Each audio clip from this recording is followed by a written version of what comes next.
我就让你见识见识什么才叫杀人未遂。他感应到检察官膝盖里有钢钉，便控制钢钉在他体内搅动。检察官顿时疼得龇牙咧嘴。可检察官却有恃无恐地拿出一份报告，北极星脸色顿时变得难看起来。他怎么也不会想到，检察官竟然卑鄙到用孩子来逼他就范。陷入两难境地的北极星彻底崩溃了。而他不计后果的行为，也将迎来更加沉重的处罚。狱警将他转运到臭名昭著的莱克监狱。北极星刚一进来，就被一个黑不溜秋的玩意儿吐得一脸口水，吐完他还一脸得意。北极星刚要教训狱霸，却被狱警制止。经过下一个牢门时，他看见一个通体发白的黑人，脖子上也戴着一个项圈。北极星知道他一定也是变种人，虽有满肚子的疑惑，却也不好发问。回到牢笼后，北极星仔细打量四周，满屋都是铁制用品，就连马桶都是铁的。他差点就要笑出了声，这里简直就是自己的武器库。北极星立马发动超能力，准备越狱。然而下一秒，北极星被撞得头晕目眩，难道祖传的超能力也不好使了吗？他艰难起身，打算找个人问问，可听到的却是犯人们无情的嘲笑。只有对门的女犯人见他可怜，说出了真相。原来他脖子上的项圈是专门针对变种人做的，能抑制他们的超能力。还说来到这儿的变种没有一个能活着出去。换做以前，北极星肯定一笑了之，但现在为了肚子里的宝宝，他必须想方设法活着出去。于是他趁吃饭时故意和小白套近乎，希望能问出更多关于项圈的秘密。可小白却眼神躲闪，左顾右盼，似乎在惧怕着什么。随后就跟见了瘟神一样起身离开，还警告北极星离他远点。看到狱霸那样杀人的目光，北极星随即明白了一切。看来小白是被欺负怕了，只能另寻他法。放风时，北极星仔细观察着监狱的地形，围墙足有10米高，且四周都有狱警把守，没有超能力显然无法从这里逃出去。就在他准备从里面找机会时，却被狱霸叫住，还耀武扬威的让他给自己刷新。高傲如北极星，怎么可能给他好脸色？狱霸一听被拒，腾一下就站起来。Oh, believe me, you don't want to do that. Out there, you got powers, but in here, I got powers. 北极星嘴上也不服软，对着他嘲讽道：“你那张像月球表面一样的脸，就是变种人的杰作吧？”给狱霸气得牙根直痒痒。而一心只想越狱的北极星也懒得搭理他，扭头就走。却不料狱霸手下突然从背后偷袭，拳头一下又一下的招呼在北极星脸，更是明知他怀有身孕，还卯足力气对着他肚子猛踢。为了保护肚子里的孩子，北极星不顾项圈的副作用，强行发动超能力，将狱霸生生钉死在围栏上。还没等他缓口气，又遭遇手下们的拳打脚踢，四周全是囚犯却都在看戏。更可气的是，明明是他们先动的手，可狱警却不分青红皂白的把北极星关进了小黑屋。难道就因为自己是变种人，就活该遭受这种不公平的对待吗？像狗一样每天带着抑制项圈，还要忍受阴冷潮湿的环境，痛感和屈辱感同时涌上心头。他只能靠仅存的回忆来熬过这段难挨的时间。可即使如此，哨兵组织依旧不肯放过他，要求北极星供出孩子父亲的下落，好让他们一家人在监狱里团聚，否则就让他意外流产。一想到肚子里还未出世的小生命却成了被他们要挟的筹码，北极星就越发不甘。他一边说服自己克制对项圈的恐惧，一边发动超能力准备越狱。这时项圈发出急促的鸣叫，仿佛在提醒他别不自量力。但北极星又怎会屈服？他忍着剧痛，再次向命运发起了挑战。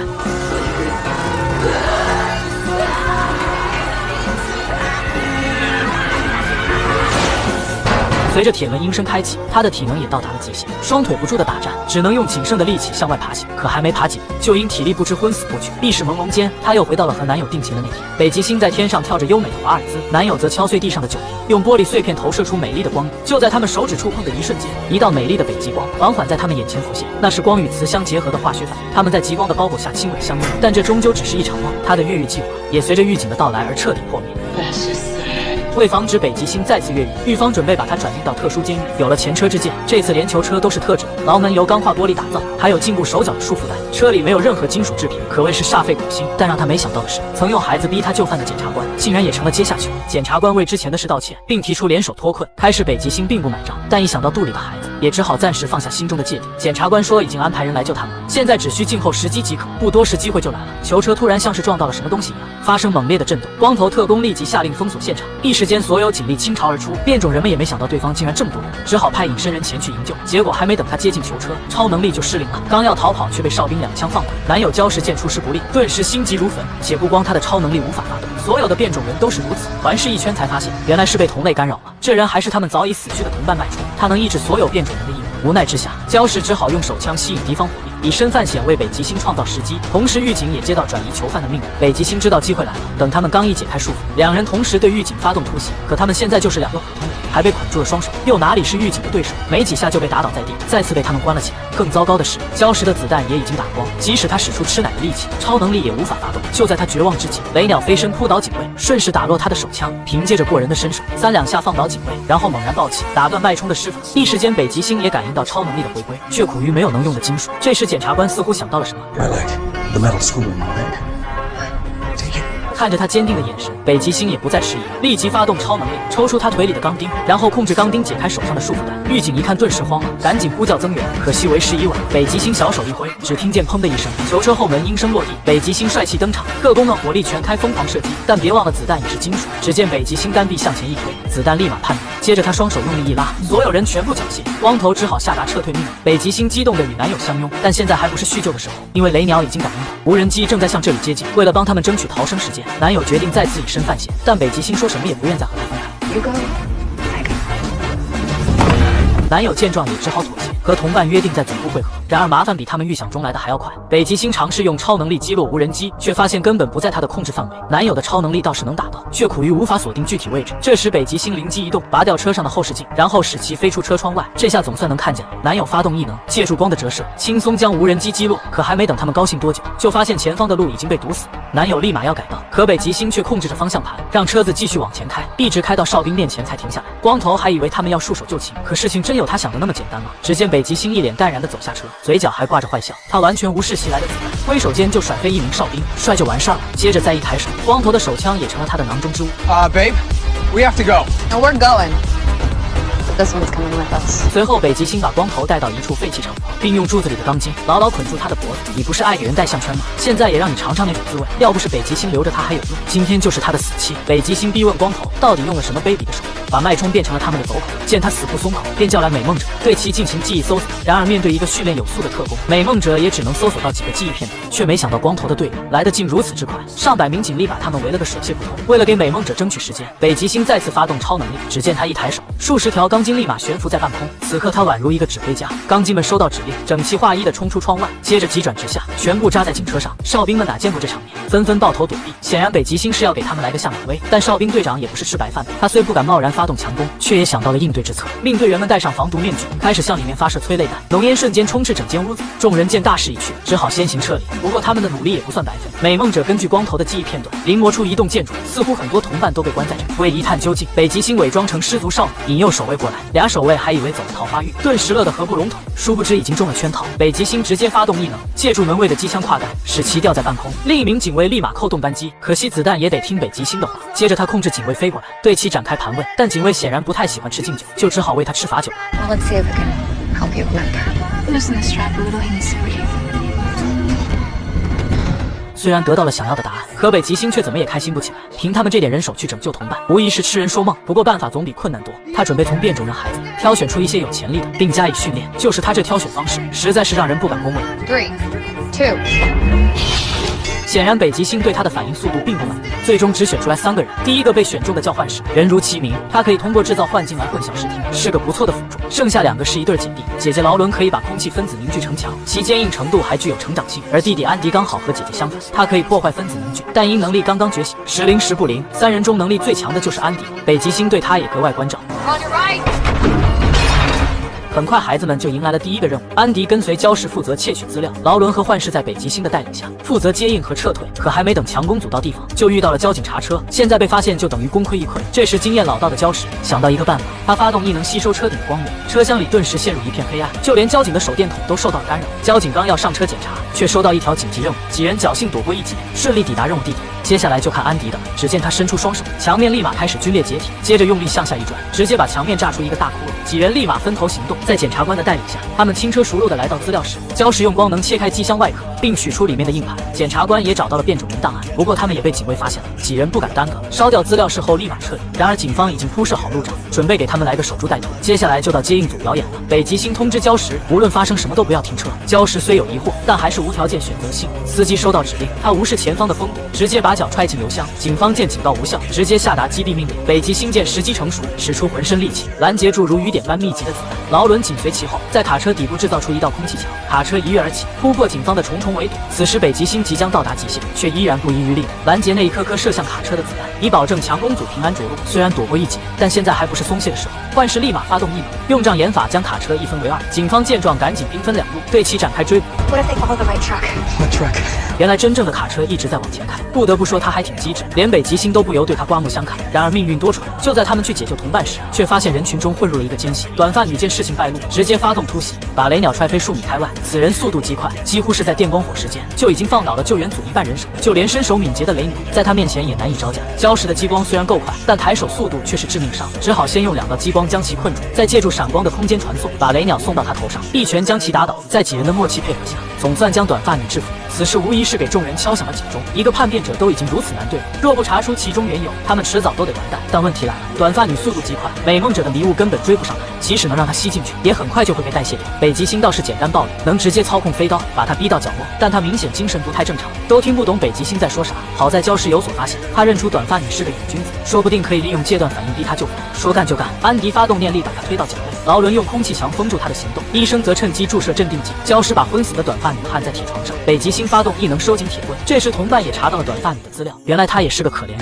女儿病重送医，可医院却不收治变种人。她去找院长理论，结果被哨兵组织抓走，改造成了现在这副样子，有家不能回，有口不能言。北极星能看出来她很想表达，于是便叫来读星窥探她的想法。读星看到一个实验室，里面有很多改造过的变种人，刚要继续深入，却戛然而止，因为短发女已经毒发身亡了。此事对北极星触动极大，毕竟他也即将为人母，可偏偏怕什么就来什么。是的，他做噩梦了，梦里他误入一间实验室，越往前走他就越心惊，因为每间囚室都关着他的同伴，且个个神情呆滞，不安感使他加快脚步。在下一个囚笼中，他看到了躺在身旁的男友，可男友早已神志不清。此时隔壁传来一阵婴儿的啼哭声，北极星走近一看，正是自己未出世的孩子，于是梦境和现实中的他同时失控了。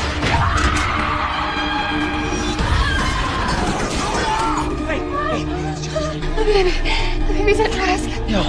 The baby's here. 在男友的安抚下，北极星总算冷静下来。但他们不知道的是，那根本就不是噩梦，而是即将发生的事实。因为坎博士已经起草了猎犬计划，一旦提案通过，变种人将成为合法实验体。为了破坏峰会的正常进行，几人在必经之路上提前设伏，等待一个有缘人。不多时，远处便驶来一辆豪车，同伴突然冲出，拦住豪车去路。北极星操控飞刀，直接扎爆轮胎。富豪见状，赶紧锁上车门。不过他很快就会发现，都多余了。雷鸟一把薅下车门，强行把他带回安全屋。没想到富豪死到临头，嘴上还不服软。Exterminate you like cockroaches. Is that so? You don't even deserve to breathe the same air as human beings. You don't want to breathe the same air? Then stop breathing. 话音刚落，富豪就感受到一股强烈的窒息感。显然他刚才的话已经彻底激怒了读星，刚要让他见阎王，却被同伴制止，提醒他顾全大局。好在读星也知道孰轻孰重，让富豪短暂喘息后，便开始了言传身教。Hello, this is Franklin Bennett. Hello? This is Franklin Bennett. I need to make a change to my security detail. I need to make a change to my security detail. Of course, Mr. Bennett. One moment, please. 随后几人伪装成富豪的保镖，成功混进峰会，准备来个擒贼先擒王。闪烁打开空间入口，马克思和另外2人去打头阵，北极星则负责干扰无线电的频率。一时间，所有参会人员的电话都成了一块废铁。男友这边见北极星已经得手，立马开始行动。雷鸟发动感知，得知坎博士的目的地是3楼，几人立马来到电梯口提前埋伏。待坎博士走出电梯，马克思直接发动异能，刺瞎所有人的眼睛，却不料他们之中也有变种人，打断了马克思的施法。好在雷鸟身手敏捷，迅速解决掉保镖。现在就只剩坎博士了，可万万没想到，他竟然卑鄙到用孩子来做挡箭牌。马克思顿时陷入两难境地，打也不是，不打也不是，只能眼睁睁看着他退入电梯。眼看煮熟的鸭子飞了，马克思又急又气，不料身后突然冲出来3个持枪保镖，不由分说就是一顿突突。好在雷鸟刀枪不入，用身体死死护住来不及躲避的闪烁，但这样终究不是长久之计，只好先行撤离。但警方显然不会善罢甘休，眼见他们越来越近，北极星出手了。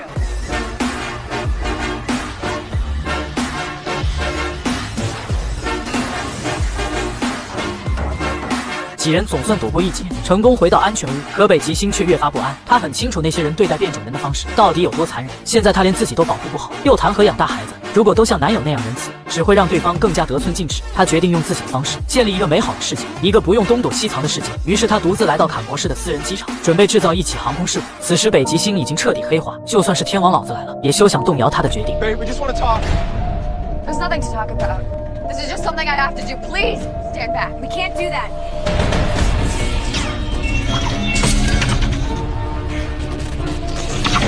Whoa, okay. Please just listen to me, and we will figure this out. I don't care about the X-Men. I don't care about the brother, and I care about my family. That's what I care about too. But I'm tired of hiding. It's time to make a new world. No, Mona, please. Mona!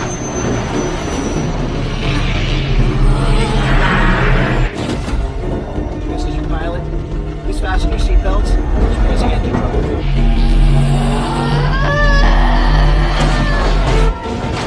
Prepare for emergency landing. Don't do it! No!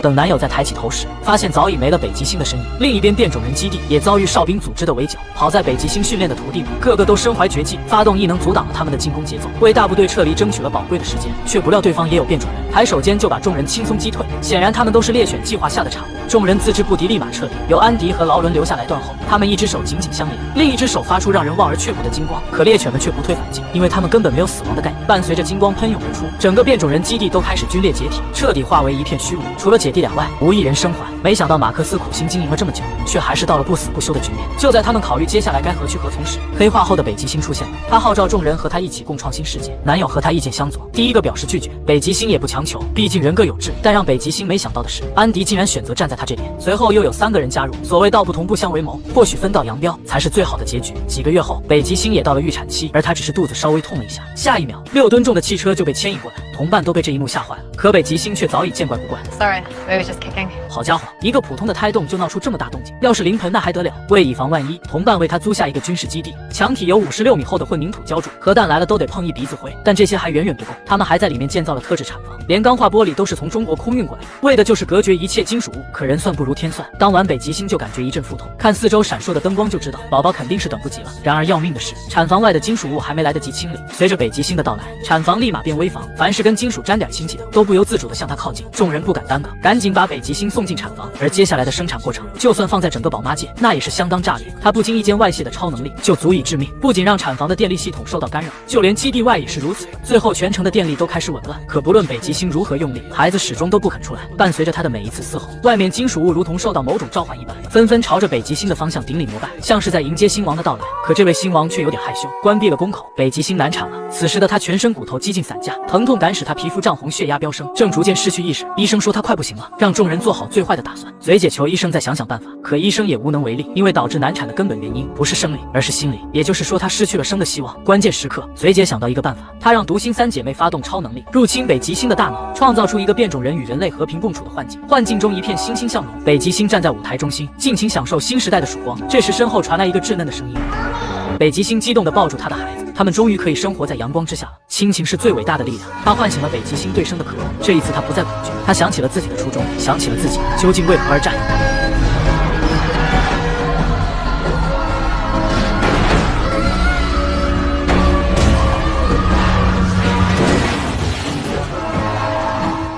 待一切归于平静，北极星终于顺产，母女平安。看着怀里那稚嫩的脸庞，一种幸福感油然而生。北极星给她取名为晨曦，同伴们也被这温馨的一幕感染，彼此之间相视一笑。可初为人母的北极星根本不知道如何带孩子，怀里的晨曦一直作闹不停。独星刚好看到这一幕，便抱着试试看的态度对其发动了超能力。被催眠的晨曦立马就安静了。当然，北极星并不知道这些，还以为是自己的功劳。可就在一次乘坐电梯时，独星无意间哼了2句摇篮曲，歌声立马引起北极星的警觉。这首摇篮曲只有在他们母女独处时，他才会唱给晨曦听。得知女儿被他入侵过大脑，北极星当时就火了，直接发动超能力，把独星吊在半空。他不愿让女儿在别人操控下成长。这时电梯门打开，又被北极星强行关上。今天谁来求情都没用。Your sisters.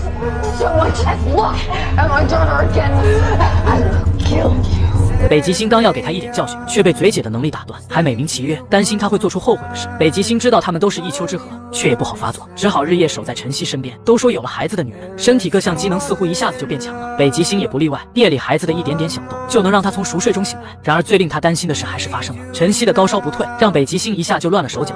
Help somebody, please!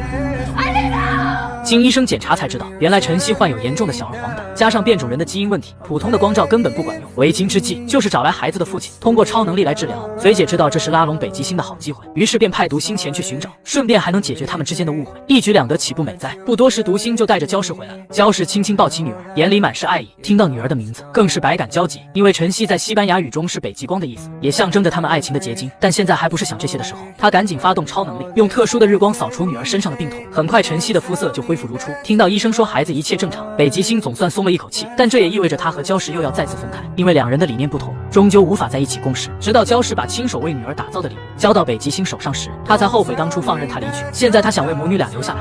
Real men don't abandon them. It's time to go. Just give me a minute. We say it's time to go. 焦氏受到毒星控制，不由自主的就往出走。就在他将要戴上头套的那一刻，往事的一幕幕不断浮现在脑海。No. Lorna! They're lying to you! They're in your head! Don't let them do this to our family! 最后时刻，焦氏终于摆脱控制，他3两下放倒2个毒星，还用异能灼伤了一个，准备带走母女2人，却不料嘴姐突然出现。焦氏的超能力在嘴姐的大嘴面前根本发挥不出万一，但他依旧不肯放弃，尝试用另外一只手攻击，可结果却不尽人意，被自己的异能反噬，最终被他们轰了出去。万念俱灰的焦氏喝光瓶里的最后一滴酒，然后砸碎酒瓶。北极星的声音不断在耳边回响。When you discovered your ability, what was the first thing you did just for the joy of it? Look at that. 他学着当初的样子，向着北极星所在的方向全力发动异能。他只能用这种方式传达对母女俩的思念。美丽的光影划破夜空，夜空下的北极星呆呆地望着眼前这一幕。他又何尝不思念他们？把煎饼变成炒饭，就是这个女孩的超能力。可他却没注意到父母贪婪的眼神，还开心地吃着早饭。殊不知他已经被父亲给卖了，以5万美金卖给了变种人实验室。女孩怎么也不敢相信这是真的，直到看见父亲狠厉的眼神，这才后知后觉。他想逃，却逃不掉，就这样被他们捆住双手，戴上了抑制超能力的项圈。纵使他天赋异禀，却躲不过父母的背叛，多么的讽刺！他就这样成了实验室里的小白鼠，每天都要经受非人的折磨。好在北极星在一次执行任务时误打误撞把女孩救了出来，可从前那个爱笑的他，如今却变得敏感而自卑，始终不敢在人前使用超能力，也不敢再相信任何人。自打被救以后就没说过一句话，再这样自闭下去，谁都没办法帮他。 She's been locked up for years. He's right. Imagine what's going on in her head. We don't need to. We can see for ourselves. 随后，毒星发动异能，尝试了解女孩，然而结果比他预想中的还要糟糕。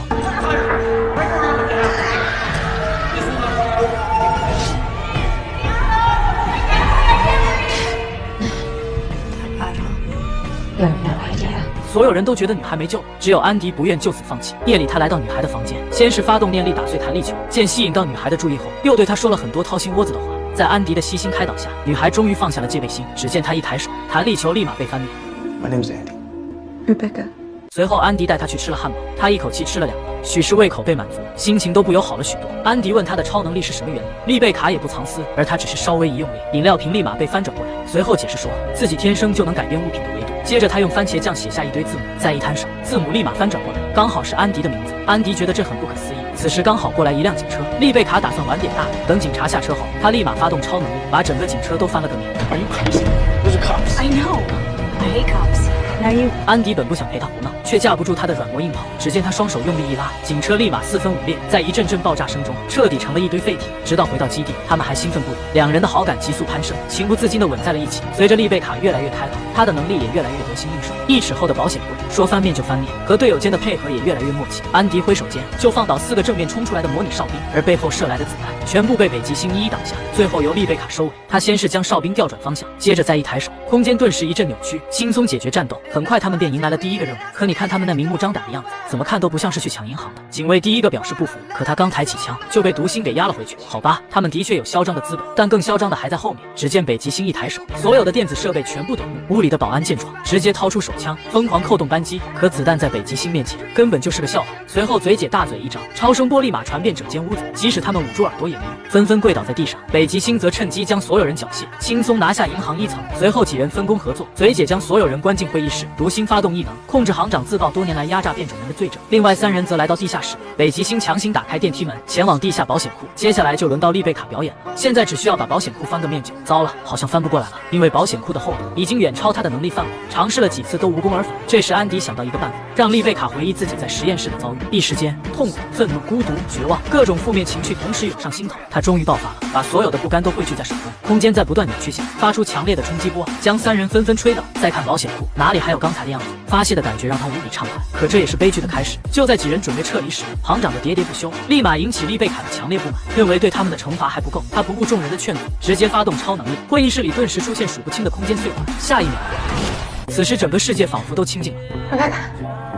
What did you do? 可丽贝卡却没有丝毫愧疚，反而笑得阴森。而嘴姐之所以这么伤心，是因为她的未婚夫也在里面，仇恨的种子在她心里扎下了根。逃跑路上，北极星刚指责2句，丽贝卡就急了，认为自己在他们眼中只不过是个工具人。随后她发动超能力，直接把车门翻面扬长而去。此后街上就多了一些奇形怪状的尸体，显然都是丽贝卡的杰作。但很快她的报应就来了。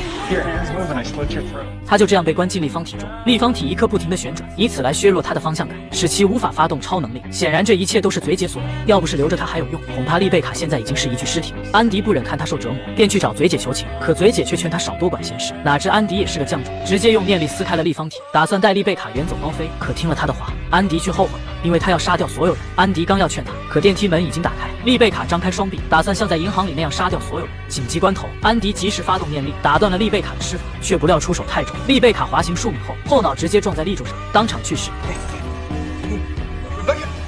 She's not breathing! Somebody help! 亲手葬送挚爱，此刻的安迪该有多么痛苦啊！他不懂丽贝卡为何如此偏执。北极星告诉他，自己也曾被实验室折磨过，即使进去时还心智完整，出来后也会伤痕累累。而真正的罪魁祸首，就是那些抑制项圈和生产他们的公司。现在是时候做个了结了，这可不是普通的铁片，而是一种身份的象征。只见铁片在他手中不断变换形态，最终化为一束头菇。至此，北极星彻底觉醒，成为新一代的万磁王，而他也将用更加铁血的手段摧毁一切来自人类的恶意。北极星率领徒弟安迪来到抑制项圈总部，成山的服务器映入眼帘，而每一台的背后都代表着同胞们罄竹难书的苦难。想到自己曾被项圈支配的日子，北极星再也抑制不住心中的愤怒。只见他缓缓升至半空，然后全力爆发，与之相连的项圈立即失效，而深受其害的变种人也终于挣脱枷锁，露出了久违的笑容。安迪也不甘示弱，随着他一声怒吼，所有的服务器全部被炸毁。一时间，世界各地的变种人纷纷摘下抑制项圈，被压迫已久的他们如获新生。但让北极星没想到的是，因此受益的不只有那些无罪之人，同样还有真正的重刑犯。他们个个身怀绝技，有的能让物品沸腾，有的能将物品隔空传送，有的还能直接将物品引爆。三人曾凭借这套组合技炸死过上万人。北极星实在想不通，为什么嘴姐要收服这种罪行滔天的人？面对北极星的盘问，嘴姐没有正面回答，而是给他看了一段新闻。主持人义正言辞地说，变种人都是禽兽，根本就不配活着。随后他告诉北极星，若想重建世界，就必须先摧毁世界，所以他要炸毁人类政府。但显然嘴姐的理念已经完全违背了舰队的初衷。如果放任这样一群人胡作非为，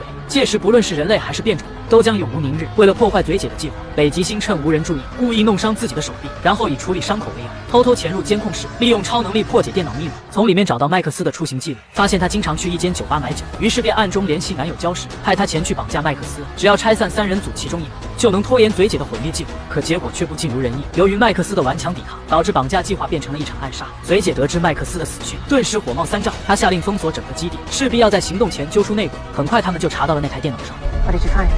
We found a spy. 可万万没想到，读心所说的内鬼并不是北极星，而是拥有最强大脑的杀机。破解密码这种事，对他来说就是小菜一碟。加上读心唯独无法弄清他的大脑，也就无法证明他的清白。他就这样成了北极星的替罪羊，生生被嘴姐的大嘴给嘴死。杀机的死，就如同石子掉进了大海里，连点波澜都没有。只有北极星觉得头痛欲裂，看着安迪面如止水的样子，北极星更加后悔当初把他带到这个没有人情味的地方，于是便把嘴姐的计划和盘托出。So you're telling me everything Leva said was a lie? Rebecca died for a lie? Can't do it. We can stop her if you come with me. 好在安迪良心未泯，决心与北极星联手阻止嘴姐的阴谋。然而命运多舛，没过多久，读心就找上了安迪，姐弟俩刚要反抗，就被读心控制了大脑，并把他们带到哨兵特勤处。随后三姐妹再次发动逆魔，迫使姐弟俩炸毁整栋大楼。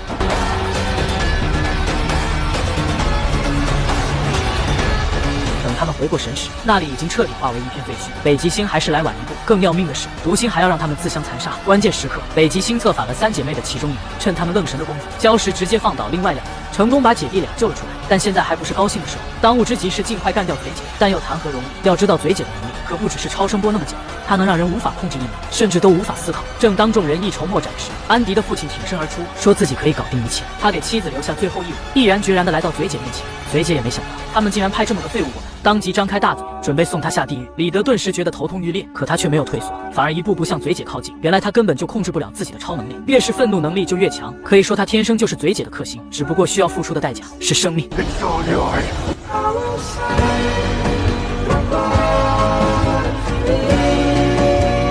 伴随着巨大的爆炸声，整个基地也随之覆灭。随姐见阎王的不久后，变种人迎来了久违的和平，北极星也终于和所爱之人团聚，享受从未有过的幸福时光。